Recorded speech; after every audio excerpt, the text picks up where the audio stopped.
The United Nations High Commission for Human Rights believed that the death of a Mexican teenager at the border was the exercise of excessive force. And I'm not sure where this committee is coming from.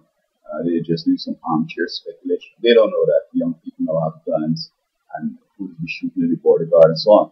And guys coming over from Mexico across the border, they're so desperate, man. That, even you can't trust nobody. And if you see the guy moving a certain way, you got to go for it first because you never know what's going to happen.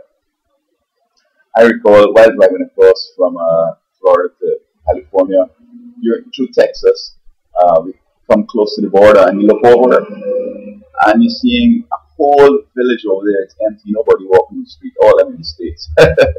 So what happens is that when all them leave and go to the States, then some more come forward and occupy those buildings until they get a chance to come over to the States and then it's empty again. Um, some simple solutions might be kind of inhumane according to the United Nations. Suppose they were to put where the Rio Grande is, because there's no Rio Grande there. It's just a fence. Where the Grande is, if you put some alligators and some pythons in the water and some piranhas, I look what these Mexicans do. They're so resourceful. They will allow some folks to go down. They say there are 10 pythons and catch 10 people, and while he's out there kind of can't eat anymore, and the alligator eat so much till he got the shoes hanging out his mouth, then they can start coming across on the poles. But I don't know about the piranha, how they will normally piranha in there, and I guess when they stop seeing people disappearing and stop getting eat up, then they might think the piranha sort of is kind of cool. And then in the fence, they have like two fences, and in the middle you have some jaguars and some bobcats and some tigers and some coyote and some fox and stuff like that. But then again, people can say, oh, that's so inhumane. But when you look at this, the Canadian border, not every person wants to come over to America. There's some, enterprising ones, some want to, and sort of satisfy the status quo, or who just don't like, well, and get a check and everything, but they want to come out and get into the entrepreneur thing. They want to take a real risk running with the big dogs and all that. So they come over. But in Mexico, the culture is so different, and that's the big bottom line.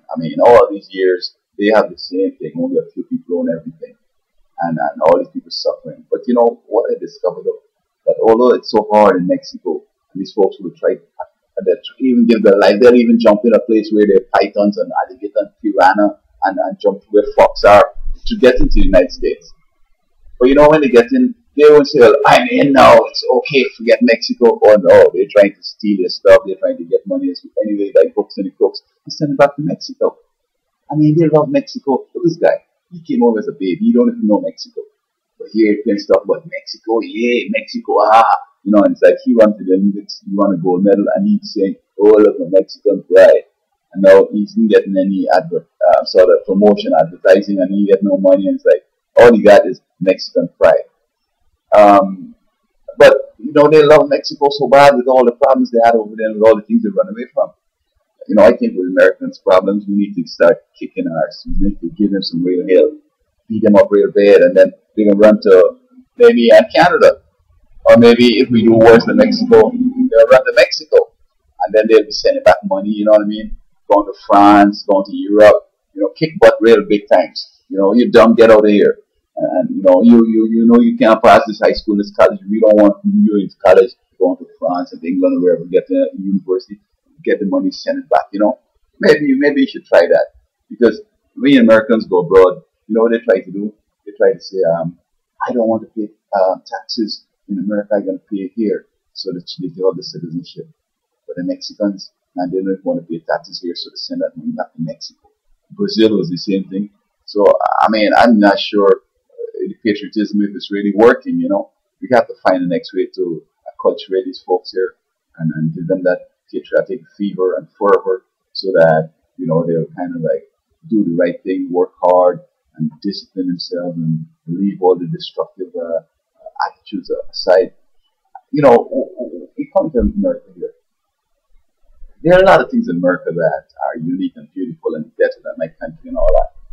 And I want to get those, I want to get as much education as I can and avoid healthcare costs and all them drug addiction problems. And some people when they come to America, all they're looking for is the problems, man. I want to smoke. They never smoke cigarettes or do drugs in the country. But as soon as they come over here, oh, like, I want to try that.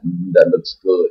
And they end up, on Skid Row and get up nowhere. But just being in America, they're like, yes, I'm in America.